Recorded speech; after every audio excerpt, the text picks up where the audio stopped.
guys, I'm Stephanie. And I'm Tiffany. And we are Sisters of the South. We are back with you today in our SOS studio with a true crime story. It is one that we're probably most of us in the true crime community are familiar with, but we wanted to do our twist and take on it as well. So we're really excited to bring it to you today. But before we get started on that story, we want to give a big shout out to our favorite vendor, SoFly. SoFly!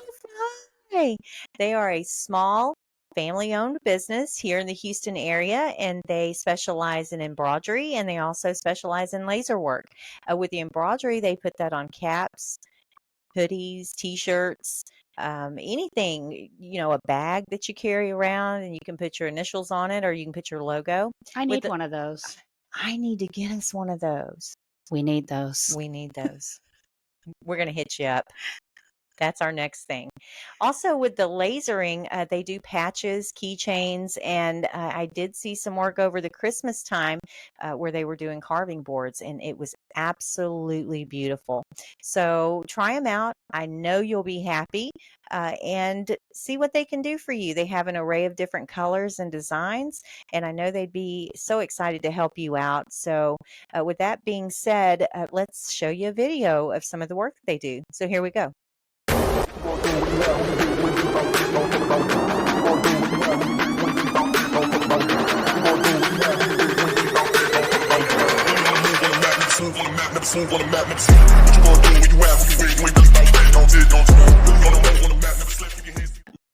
Okay, so we hope you enjoyed that video. We're going to link all of their information in our description box below. But again, we know that you'll love them and be happy, so try them out.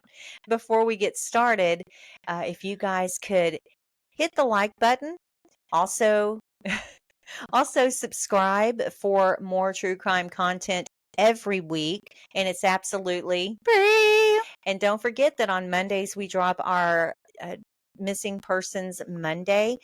So what we like to do is put any missing person out there so we can get their faces and information to as many people as possible so we can locate them and bring them home.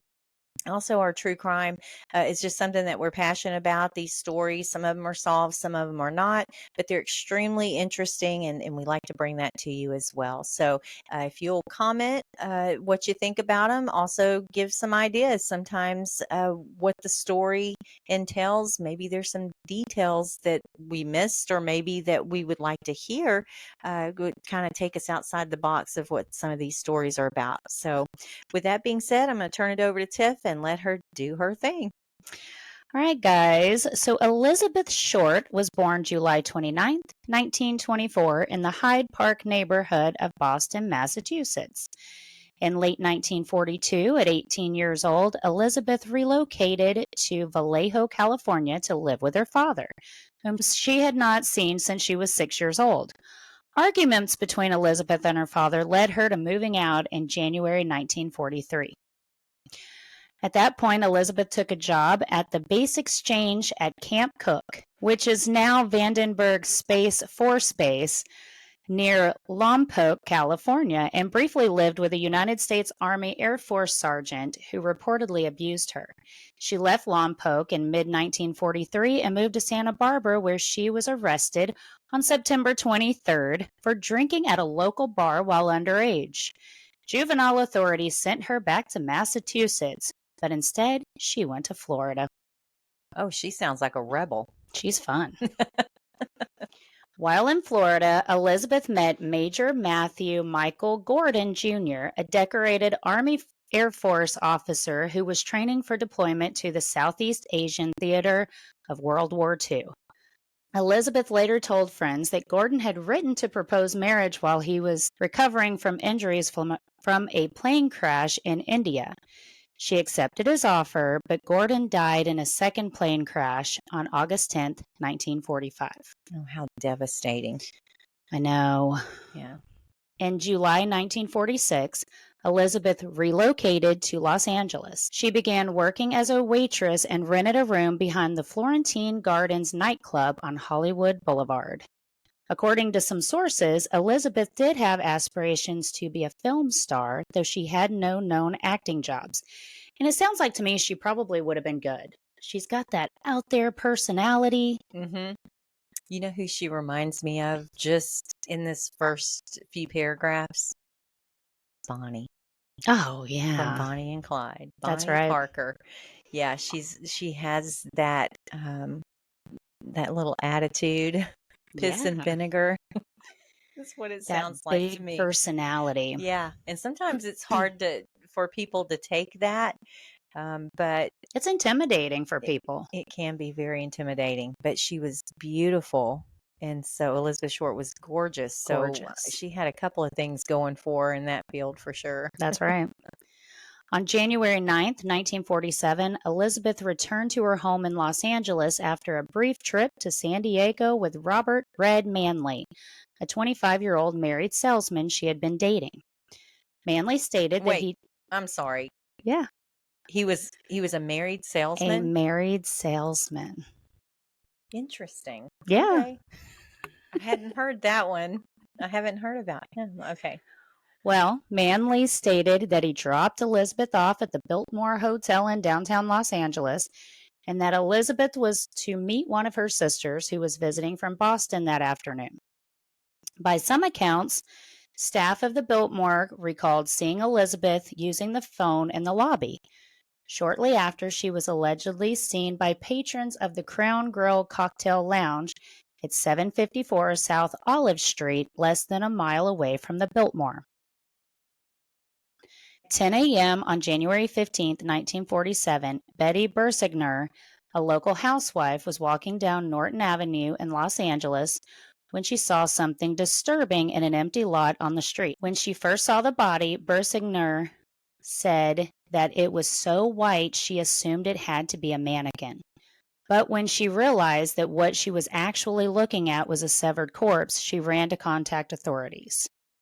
You know, a lot of people that see bodies laying in a ditch or out in a field, they always say they look like mannequins. I don't think your brain can quite comprehend what you're looking at. Yeah, I think that our brain is trying to focus in on exactly what am I looking at. And I'm sure the body's a little stiff Oh, and yeah. rigid and also pale, especially in this situation. And Hmm. so I could see where it would look like a mannequin. But what if I'm driving by a field and I actually see a mannequin in a field? I don't know what I would think. You know what I mean? Or I don't know. It's just crazy to me. Well, I think now we live in a time where we automatically think a trash bag might have a body in it. Oh, absolutely. A box. I've even seen boxes that were big enough, and I'm like, whoa, that could be a body. Yeah. Suitcases. Mhm. You never know It's crazy. for sure. You even think twice before you open a trunk nowadays. Oh, anything. Anything. Yeah.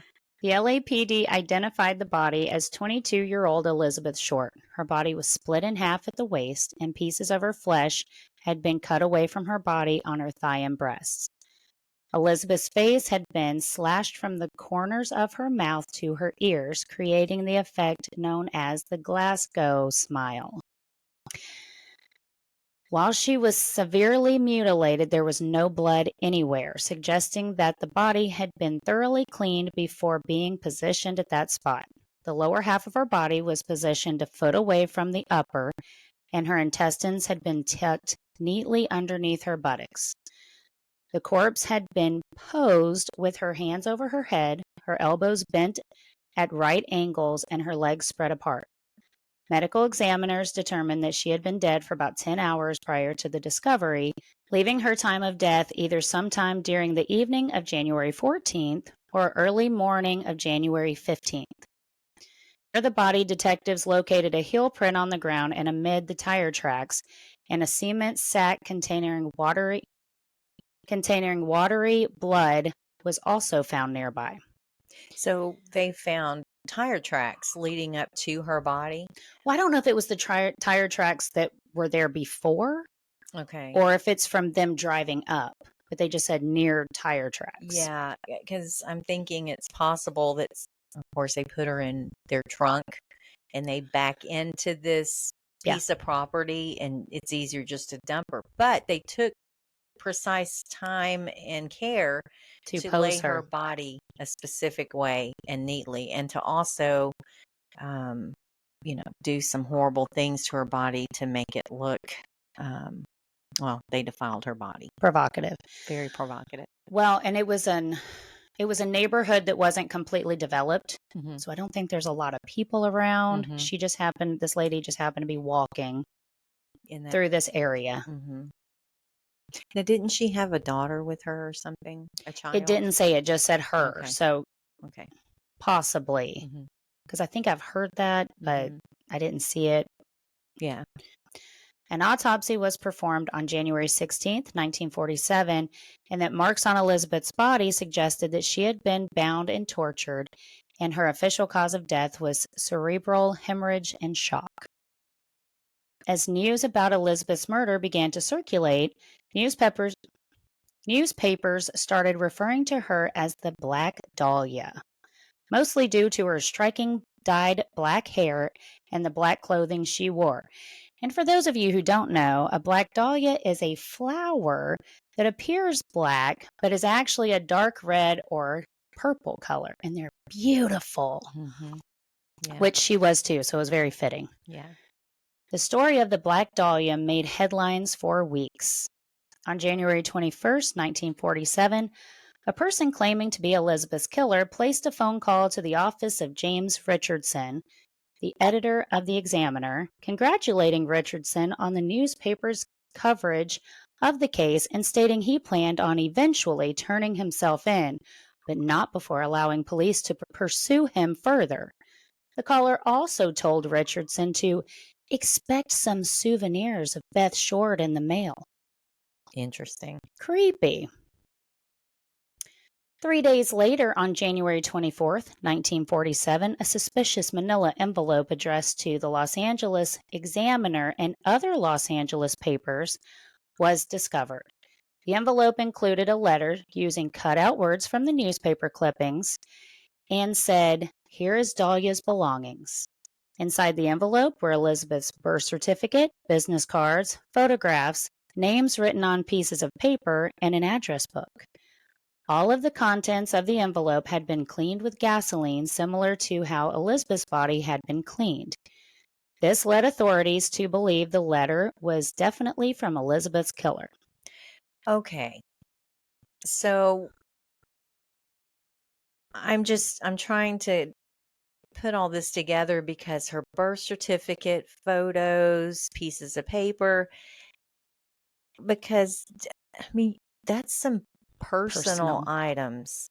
Now, I know sometimes there's a reason to be carrying your birth certificate or maybe a photo or two, but this sounds like somebody who actually was in her day-to-day personal life And in her house. in her home Mhm. that knew a lot about her and where she would even keep these things, because your birth certificate and things like that, you don't just leave laying out typically. Absolutely It's not. put away. So that is very intriguing to me. That's, I mean, that sounds like things that a spouse, a mom, or a dad would be privy to where those things would be. I mean, I'm not saying they did that, her parents, but It's I'm someone just who's saying been in someone her very, home enough to know where she keeps things. it's someone that's intimate to her, Mhm. is what it sounds like to me. Well, despite efforts to clean the packet, several partial fingerprints were lifted from the envelope and sent to the FBI for testing. However, the prints were compromised in transit and could not be properly analyzed. Well, of course. Doesn't this always happen? Oh, people, how in transit? How? It is so You frustrating. would think this should be secured better. And 80 years later, we are still wondering who did this to Elizabeth Short, Yeah. the Black Dahlia. Mm. It's Well, crazy. the same day the packet was received by the Examiner, a handbag and a black suede shoe were reported to have been seen on top of a garbage can in an alley a short distance from Norton Avenue, 2 miles from the crime scene. The items were recovered by police and had also been wiped clean with gasoline, destroying any fingerprints. Mhm. Who are these people walking around looking for this stuff? I mean, it's a shoe and a handbag just randomly on a garbage can, and someone's going to be like, Well, this is suspicious. often wonder these things. If I'm driving by though and I see a random shoe laying on the side of the road, or sometimes I see them up on power lines and stuff, I Well, often wonder, like, how did they get there? well, that's signs of a gang. Oh, it is? Shoes on a power line, yes. Oh, I did not know that. Oh, well, how do you know that? That's what I was told. Okay. I was just making sure you weren't part of the Many, gang. many moons ago, I was told this. I had no idea. Learn And if something new you every day. kind of notice the areas True. that's happened, but a random shoe, I don't know. Now, a purse, I would definitely pick up a purse and see if I could figure out who it belonged to so I could get it back to them, or at least turn it in, to someone. But it's on a Well, it's on a garbage can, but still I'm thinking the things someone was lazy and didn't open the lid. It's one See, shoe I wouldn't and a think that. purse. I probably wouldn't think anything. I'm just walking by. Guys, I just don't put much thought into certain things. Sorry. I would think it was very strange, and I would probably look into it. But also, if it's cleaned off with gasoline, it's gonna smell. So that would also catch my eye too, or my nose. I guess so to it speak. depends on what I'm doing in that area. Am I in a hurry getting somewhere, or am I just walking around looking for shit? Yeah. Well, and also this had just occurred 2 miles down the road, and so They're people looking for are everything. on alert for anything. If they True. see anything odd, they're gonna be on high alert for that. Well, in my neighborhood, people notice everything. Or where we live, nobody knows anything, and they would just keep walking. If it was me, they'd be like, "Oh, look at that person's shoe on top of that garbage can," and just keep on going if they even noticed. So Mine would probably call the cops and say somebody put a shoe and a purse on top of the trash can, not in it, because they're nosy and rude. But sorry if you're my neighbor. There are just some of those. Oh my gosh. True though. On March 14th, 1947, an apparent suicide note scribbled in pencil on a bit of paper was found tucked in a shoe in a pile of men's clothing by the ocean's edge at the foot of Breeze Avenue in Venice. The note read, "To whom it may concern, I have waited for the police to capture me for the Black Dahlia killing, but have not. I am too much of a coward to turn myself in, so this is the best way out for me. I couldn't help myself for that, or for this. Sorry, Mary." The pile of clothing was first seen by a beach caretaker who reported the discovery to a lifeguard captain, who immediately notified police. The clothes included a coat and trousers made of blue herringbone tweed, a brown and white t-shirt, white jockey shorts, tan socks, and tan moccasin shoes, size about 8. The clothes gave no clue about the identity of their owner. Well, first of all, herringbone tweed, especially for that day and time, would mean that someone was making some money. They had some money, right? So, and had some style, and they're trying to throw the cops off to make them think, "Oh, I just walked in the ocean and drowned myself because I'm a coward and I can't turn myself in." But also, not that I believe that for a minute, you're dropping crumbs out randomly to tease people, and what if it never got found? I guess you're just, if you have all that time on your hands, I guess you're going to take the chance. Everything gets found. People are just walking around like, "Where's Waldo?" All the clues. Let's look for the clues. I guess it was a good thing. It's a good thing, or it was a bad thing and it threw the cops off. Who knows? I have no idea. Yeah. Police quickly deemed Mark Hansen a suspect. He was the owner of the address book found in the packet. How'd it get in the packet? Really? They're just taking stuff from everywhere, I guess. Hansen was a wealthy nightclub and theater owner. According to some sources, Hansen also confirmed that the purse and shoe discovered in the alley were in fact Elizabeth's. And Toth, Elizabeth's friend and roommate, told investigators that Elizabeth recently rejected advances from Hansen and suggested it was a potential motive for him to kill her. However, Hansen was cleared of suspicion in the case. So he was cleared with an alibi? Oh, he was Or- just cleared. Oh, he was just cleared. Just cleared. That's It happens, yes. Mhm. In addition to Hansen, LAPD interviewed over 150 men whom they believed to be potential suspects. Robert Manley, who had been one of the last people to see Elizabeth alive, was also investigated but was cleared of suspicion after passing numerous polygraph tests. A total of 750 investigators from the LAPD and other departments worked on Elizabeth's case during the initial stages. Various locations were searched for potential evidence, including storm drains throughout Los Angeles, abandoned structures, and various sites along the Los Angeles River, but the searches yielded no further evidence. A $10,000 reward was posted for information leading police to Elizabeth's killer, and you'll like this one. Various people came forward with confessions, most of which police dismissed as false, which led to false confessors being charged with obstruction of justice. And what is the point I need of a 10 false grand. confession with 10 grand? But if you go to jail, you're What's the not getting the 10 grand. And now you look like an idiot, a murderer, um, uh, whatever. Like, what?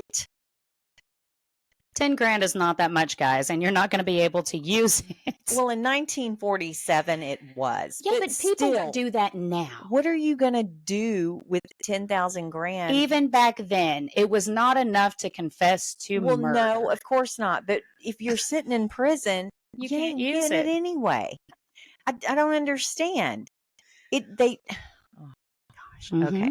We'll just I thought you would enjoy that. move on. These people that confess and that are not guilty, I don't understand it. Get a life, guys. A like- better one. Get 2 or 3 jobs. I don't know. Just don't confess to something you didn't do. Who has time for this? Not me. Listen, I don't want to go to jail, and I don't want people to think I did something I didn't do. So no. I would love to know their actual reasons for that. Well, yeah, because it You know? doesn't make sense to me. No. Absolutely does not make sense. So by the spring of 1947, Elizabeth's murder had become a cold case with few new leads. Detectives blamed the press for compromising the investigation through journalists probing details and unverified reporting. In September 1949, a grand jury convened to discuss inadequacies in the LAPD homicide unit based on their failure to solve numerous murders, especially those of women and children, in the previous years. Elizabeth Short being one of them. While the case of the Black Dahlia was still unsolved, there are many theories about who could have committed the crime. Some crime authors have made a link to the Cleveland torso murders, which took place between 1934 and 1938 in Cleveland, Ohio. The murder of Jean French in Los Angeles on February 10, 1947, has also been discussed as a possible link to Elizabeth's murder. And can I add one? Oh, absolutely. So there's another person of interest in this. A gentleman by the name of Steve Hodel, which is an LAPD homicide detective, claims and has written a book that his father, George Hodel, is the actual murderer of Elizabeth. So he claims that his father was a doctor, was actually a surgeon, and that he believes without a doubt that his father took Elizabeth Short and brought her back to his home and murdered her there in the home and then dumped her off. So he will not waver from that. He says he believes that, as well as a few other murders that he believes his father committed.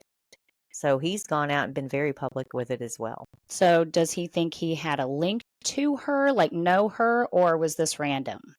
Because he was obviously I don't remember that complete detail, and Okay. I actually want to go back and read the book on it. But because his father to my understanding, had a specific surgical cut, Hmm.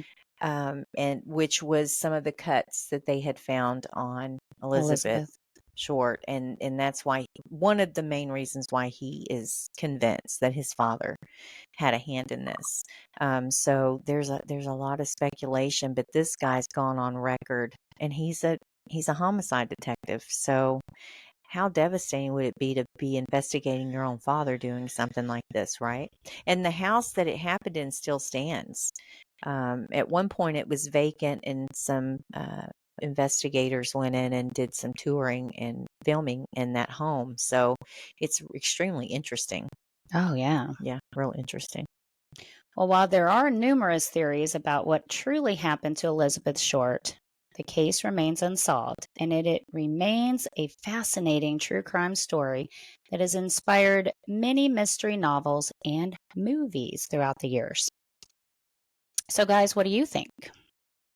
I know you all have ideas, and I want to hear them all. So, Yeah. if you can throw those in, we would love to read them. Was it one of her many, one of many of her lovers, possibly, that might have done this? Someone maybe that she professed love to or loved her, and then he found out she was running around on him and he got mad, or you got to really think about how her body was found and how intricate the incisions were on her body. It would have to be someone who knows how to do that and it not be sloppy and a mess, because it was not a neat homicide or a neat murder by no No. stretch. It was someone who knew what they were doing. I think that they obviously drained her blood Hmm. in a different location, and then, transported her body And put a here. lot of thought into it. Oh, yeah. Yeah. It was a humiliation ritual for sure. Yes. Absolutely. Which I know women don't normally do this, but she was sleeping with married men, Yeah. and that maybe someone wanted to humiliate her for sure. Hmm. Absolutely. So you Yeah. never know. It's there's a plethora of people that it could be. Unfortunately, I just don't think due diligence was done. But also the way that she was found, it would really be hard to lift evidence of any sort, especially back then from that crime scene, because that's not the actual crime scene. That's actually where she was dumped. This happened somewhere else, and you have all these homes in that area. I mean, where do Right. you start? That's where Hodel comes in, and he's convinced it was his father. Well, there was just so much stuff thrown at them, Hmm. to where, I mean, there was stuff everywhere. Yeah, it makes you think whoever killed Elizabeth Short was a possible serial killer. Yes. And they wanted to take credit for the crime, but they weren't going to show their face. They wanted to taunt the police, but also take credit privately, if that makes sense. So, and keep them on their toes. He probably liked to see it in the news, Tease and them. yeah, he liked to watch himself. I'm sure He was this was enjoying the game. he probably saved all the newspaper clippings and things like that, and just got Of a course. pleasure out of watching it. So, yeah, guys, Yeah, let us know what you think and add to it if you want to add to it. We please. love that too. Yeah. So, guys, until next time, remember to see See the the good good and and stay stay imperfectly imperfectly perfect. perfect. Thank Bye, you. guys. Bye.